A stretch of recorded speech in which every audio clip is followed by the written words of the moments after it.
Hello, everybody.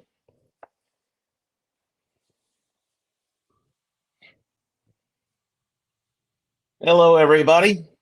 Welcome to True Crime with the Sarge. This is actually my first time we're going to be doing this, so bear with me if we have any any any problems with the feed and everything. So I'm doing this solo, no guests or anything today.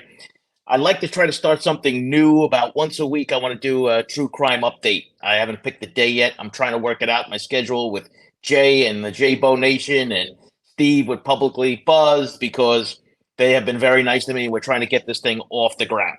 So, hello, everybody. How are you? I can't say hello to everybody, it's just in that respect. So, just a couple of quick things. I have to shout out to Stevie Irwin. So, if you actually this way, if you look up right up in the top corner, that's going to be the new logo for the show. Stevie made that for me. So, Stevie Irwin, thank you very much. He's made a whole bunch of logos and stuff for me. Hey, Viv and Debbie, how are you? So we're just gonna do this kind of thing. So we got some updates about from the true crime world. So the true crime world has actually been pretty busy. I mean, we have the Kohlberger trial coming up next month, I believe. But there's some other things that are happening right now that are important. So let's transport to Pennsylvania for a second with this Cavalcante, Danilo Cavalcante, who is a murderer that has been basically avoiding the detection by the police department out there in Pennsylvania. So he escaped a couple of days ago. I think he's been on the run now for close to 7 or 8 days, or even 10 days now. I think it is. They just did an update today at 2 p.m. They are in a town called Unionville. Now they found the van that he stole to make it out of where he was, and they recovered it, and they've been doing the searches. Now, if anybody has ever been to Pennsylvania, it's kind of an interesting place, especially these towns. I call it faux country, where you make a left, you're in the middle of a cornfield. You make a right, and you're at a Starbucks.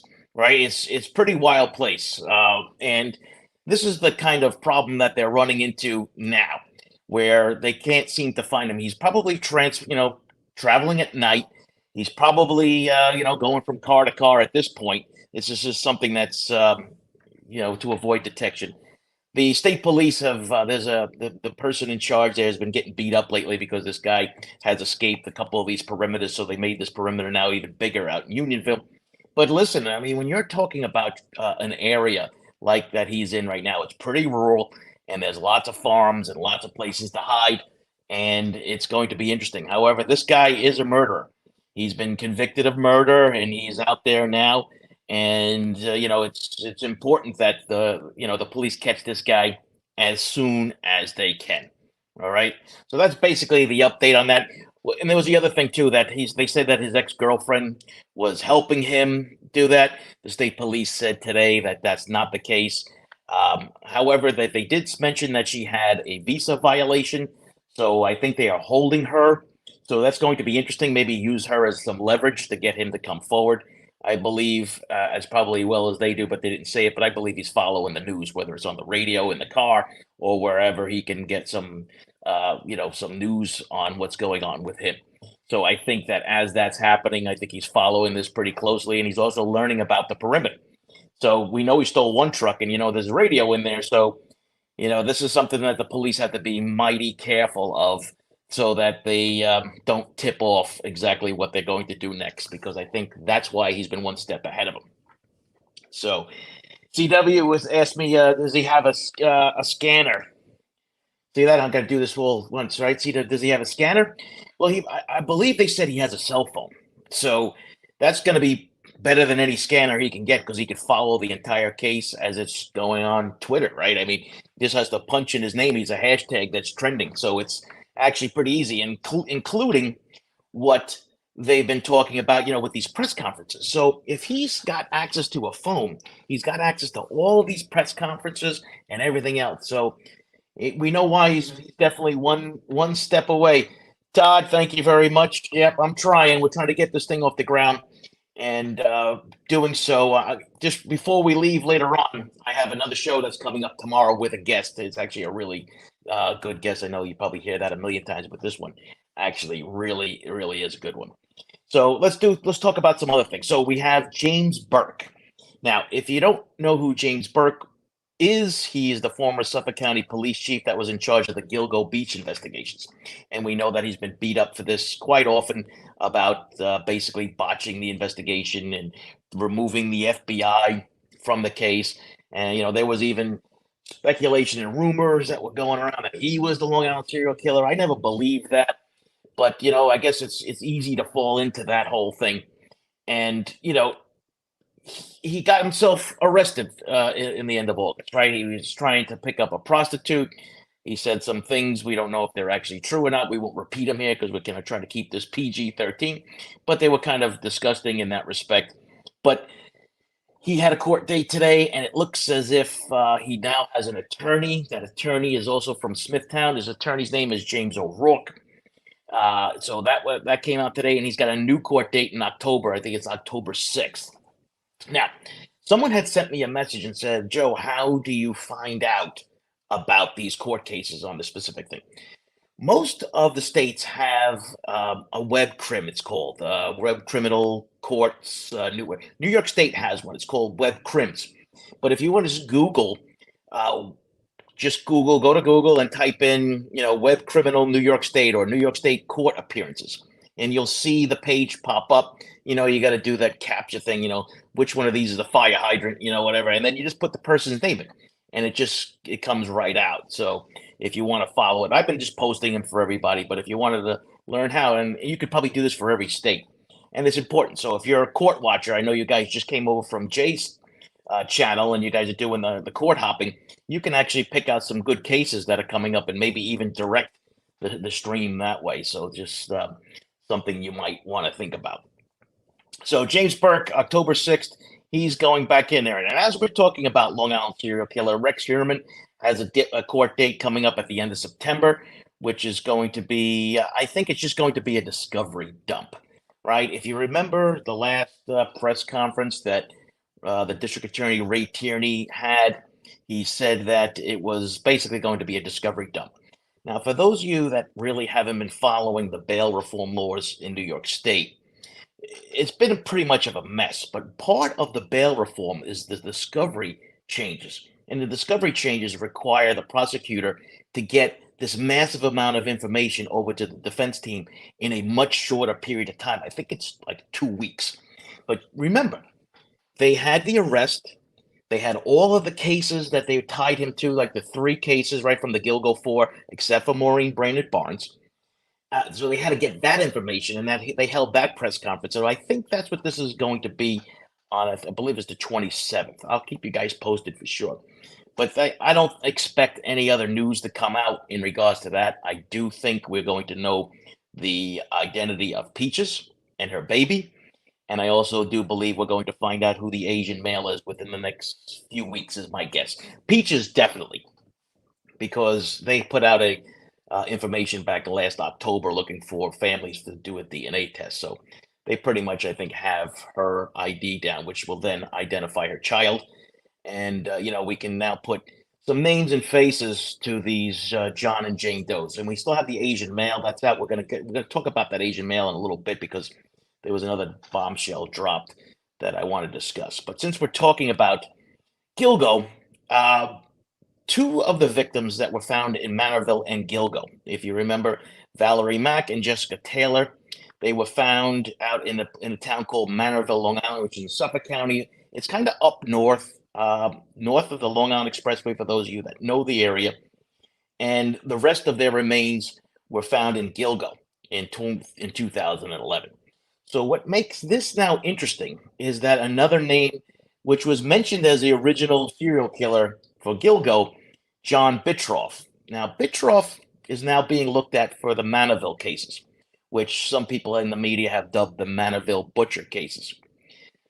So Bittroff was arrested for the murder of 2 sex workers dating back in the 1990s, Rita Tangredi and Colleen. I forgot Colleen's last name, but he was also suspected in killing a 3rd woman, but they didn't tie him to that one. But they did get him for 2, and he's in jail now. He's 57, I believe, is the last time I looked him up. But the interesting part of this now is that there's a new focus on him for the Manorville cases, which would be definitely interesting in that respect, because if they do tie it through evidence or what have you, through physical evidence or DNA, it blows the whole, Rex Sherman's responsible for all of those theory out, totally out of the water, for lack of a better pun. But here is an example about law enforcement. This group has really done a great job of this task force, Rodney Harrison and the district attorney Ray Tierney, really putting these things together and putting out that kind of information, and now seeing exactly what transpires. So we're going to be watching those cases really closely. I know many of you believe that it was two different killers or three killers, and some of us believe that there's one killer. I have said from the very beginning on a number of the media interviews that I've done that I believe it's just one killer who's changed over time, not because of any other reason other than technology, where he went from picking women off the street and then disposing their bodies and dismembering them so that people who might have seen them, and they could then identify him. And then he went from that to picking up women on the internet, which was totally anonymous, if you remember, with the burner phones. But just a note, taking a selfie with your burner phone is probably not the best idea that you can do if you are supposedly this criminal mastermind, right? So that was something that was definitely a big plus for the law enforcement to find this out. So that's another little tidbit that's running out of Gilgo. Now, there is actually even more about Gilgo. There's a new name that has mentioned now, Carmen Vargas. She was found on September 11th. I think it was 1989, which would then make her the oldest case that is involved in this whole Gilgo thing. Now, she was found intact off the Meadowbrook Parkway, the southbound Meadowbrook Parkway, in an area where Freeport, which isn't far from Hempstead Lake State Park, and it's definitely not far from Jones Beach and then Ocean Parkway. So if you live on Long Island, you know these parkways very well, but I know many of you don't. So if you have the time, just go to a mapping, like Google Maps or whatever, and just type in, Meadowbrook Parkway, Long Island, and you can follow the path straight down to Jones Beach. Now, when it gets down to the end by the water, it goes off in two directions. One, it goes to Long Beach, and it goes east to Jones Beach, and then eventually you'll hit Gilgo Beach and everything like that. So all of these highways and everything are interconnected and could likely become from the same person. Now, Carmen was found decomposed. Her body was found on the side of the road, like I said before, but she had a towel and a rope around her neck. Now, this was also something that had just come out recently from the New York State Police about the towel and the rope. So we just learned about that, I guess, about a year or so ago. And this case is now coming front and center as part of a possible Gilgo connection. The MO is a little bit different, but that doesn't mean anything. But here's the thing. As we know, when you have towels and ropes and those kind of things, the chances of having DNA or hair fibers or anything else that that we need to figure out, just like we learned from the Gilgo 3 and the Gilgo 4, that there was DNA that was left behind because of it was stuck on the tape and it was stuck on the tarp. So we can always just hope that they have a connection. That it just came up on the screen now. It said James Burke pled not guilty and he got a new court date. So that's going to be pretty interesting, right? He's pled not guilty to an undercover police officer for requesting a sexual service, and he is now coming back to court. All right, so we'll keep you up on that. So nothing big and breaking on that. I don't see that case actually going anywhere other than a fine and stay out of trouble, or you're going to get hit with something else kind of thing. I just don't see this as something really important. So this Carmen Vargas case, I put her information in the show notes. So for those of you that are following this case closely, you should take a look at this Carmen Vargas case, read about it, and see what you think. I'm still trying to figure out how they're connecting this to Gilgo and Long Island serial killer cases. I don't know. I mean, other than the fact that she lived in Manhattan. She did work as a sex worker, and she had a drug problem. I mean, these are the kinds of avenues that many of the other girls were involved with. And unfortunately, though, if you look at a lot of these cases, that's always what you're always dealing with in that respect. So I think it's difficult right now to say that this case can be included, but never say never, never say always.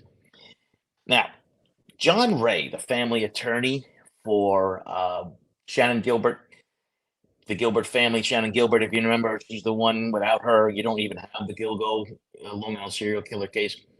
He did an interview with the Sun, which I included in the show notes for this thing. Uh, you should take a look and read about that, because now he is saying something that we have never heard before, and that the Asian male, the man who was dressed in woman's clothing that was found in Gilgo, was shot in the head. Now, we do know originally that evidence had said that his skull was damaged or caved in, maybe from blunt force trauma. But this is actually a new twist. And he also made a statement in there saying that the James Burke, the former Suffolk County Police Chief, should be investigated for this case. Well, if it was in fact that he was shot, this is interesting, right? So maybe was there ballistics recovered? When we put this ballistic to test to any other guns in the system? I don't know if you know what the name of that system is. It's called IBIS, the Integrated Ballistic Identification System. It's run by the ATF, and they have the system where they can actually match up the the shells and the casings, and of course the spent bullets, because as you know, each bullet has a different striation mark that comes out of each gun. They're unique, just like DNA. No two guns have the same striation marks. So that's going to be interesting in that respect. So if you want to read that article, I included that one in the show notes. John Ray has said a couple of interesting things over the last couple of weeks, but this one kind of piqued my interest because of the fact that there's a chance that we can have ballistics and something to test it with. But it would also throw off the entire MO on this case, right? So, I mean, we're talking like really throw it off. So forget about the Bitcheroff thing. This would be like a total, uh, absolute just diversion from what we had. And then think about that. You're talking about three people disposing of bodies in the same location. I don't find that plausible. I really don't. I know the place is very remote and everything like that, but I just don't see it. I don't know if Jay is in the room or Cheryl's in the room, but they'll tell you they've been there. It is a place where it's very remote, and you have to actually, um, take a look and see for yourself. I did put out a video, and that would show you how remote and how far off this place was. But I'm not buying it. I don't know about you guys, but I don't know if there's anybody in the room that, yeah, or Viv. Yeah, they're saying that one of the victims was shot. This is John Ray, the attorney for Shannon Gilbert, that he was shot in the head. I don't know if that's true or not. He's taking a big chance by putting something like that out there, but I did put the story, I linked it in the show notes so that you can read it for yourself, because I had to read it twice because I was like, that's pretty bold of him to come out. So before we go any further, once again, it's this way, that way. There it is. That's my new logo. Stevie Irwin made that for me. So I want to thank him. I got to thank J-Bo Nation. You guys have been really great to me too. So that is something that's very important. And I also wanted to talk a little bit now, just a kind of off topic. Today is September 11th and the 22nd anniversary of 9/11. Uh, I can't find any Long Islanders or New Yorkers that weren't affected by this incident. I think it was one of those times where we knew you know exactly where you were, what you were doing, what happened. We do know that, you know, for many of us that were, police officers and fire personnel and everybody else that came afterwards, it's something that has left this indelible mark on us that you will just never can completely comprehend or get over in that respect. So we want to make sure that we remember the victims and especially their families today. The families have tried to get on with their lives, but it's been very difficult. I know a couple of people that died in 9/11 personally. Walter Weaver, who was a police officer in ESU Truck 3. He was actually my first radio car partner, and he and I were friends for a long time, and we would go fishing and stuff together. So I always think about Wally just about every day, but specifically in today. And then Robert Crawford, who was a fireman, who was a friend of a friend of mine.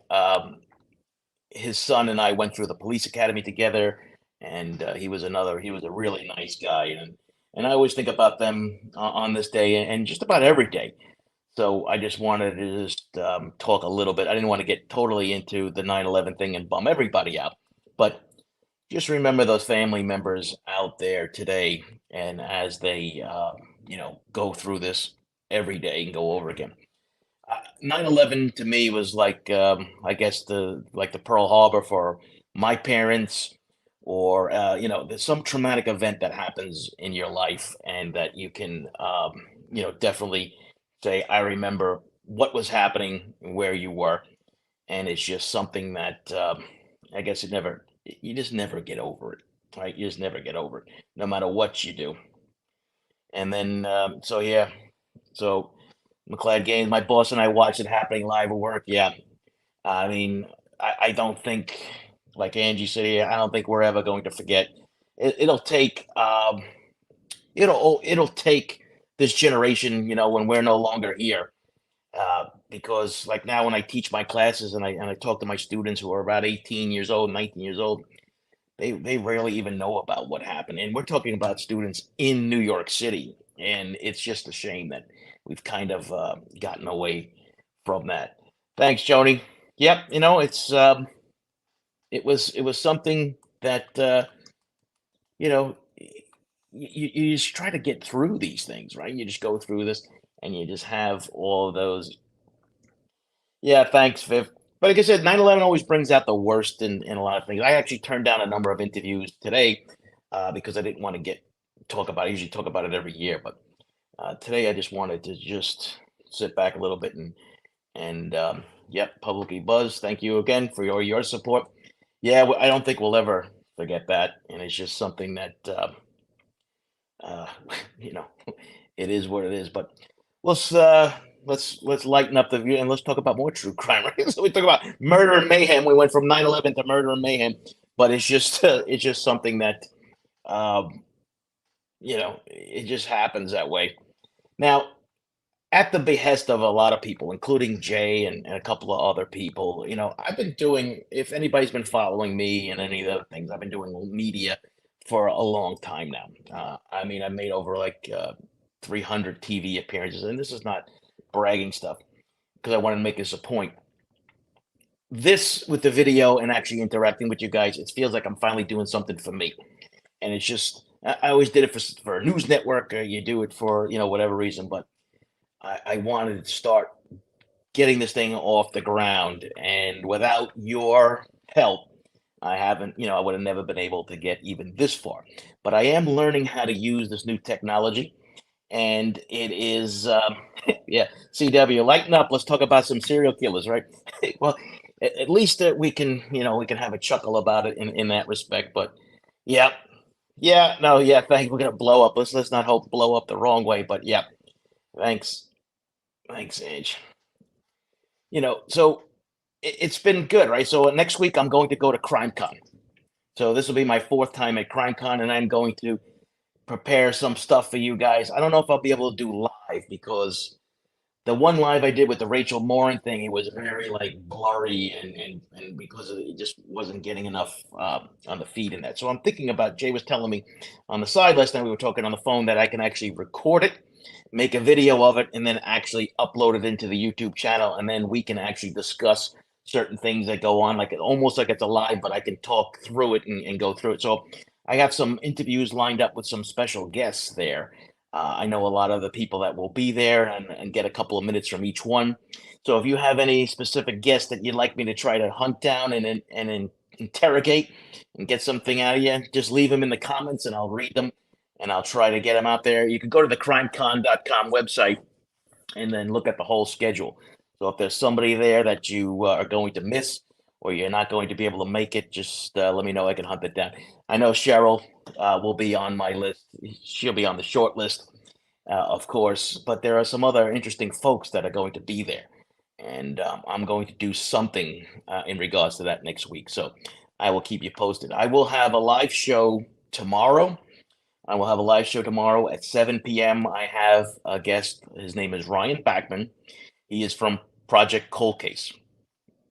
Now, Ryan has dedicated his entire adult life now to helping to helping victims of members who have been murdered and their families to try to get some closure by getting these cases in front of the police to have them re-examined. Ryan will tell you his story tomorrow, but just on a non-spoiler alert, his father was murdered several years ago, and he never had anywhere really to turn. So if you know of a family that is seeking help and trying to get their cases brought to life, try to tune in tomorrow or at least catch the replay because Ryan is going to give you a whole bunch of resources and different avenues that you can use in order to get some of that information out there so that they can actually get to the victims and their families. So that's in case you don't want to miss. And next Tuesday, I will have another live show at 7 p.m. It just so happens that the next two will be at 7 p.m., but I'm not going to tell you this guest yet, but I think you're going to be excited about that, especially if you're following. I'll give you a little hint, especially if you're following the Long Island serial killer. It's not Josh Zeman again, but Josh will be back. It's not Josh, but from the killing season. But I think you'll be quite interested in this guest too when he comes up. So that's pretty much what I wanted to go through today. I didn't want to keep you long because I know Jay's had you all day in court. So I just wanted to test this out. I hope you like this little model. I know Jay, I think, is going to be back on tonight, and I think Steve is going to be doing something also. So you can make sure you follow Jay and follow Steve at Publicly Buzzed.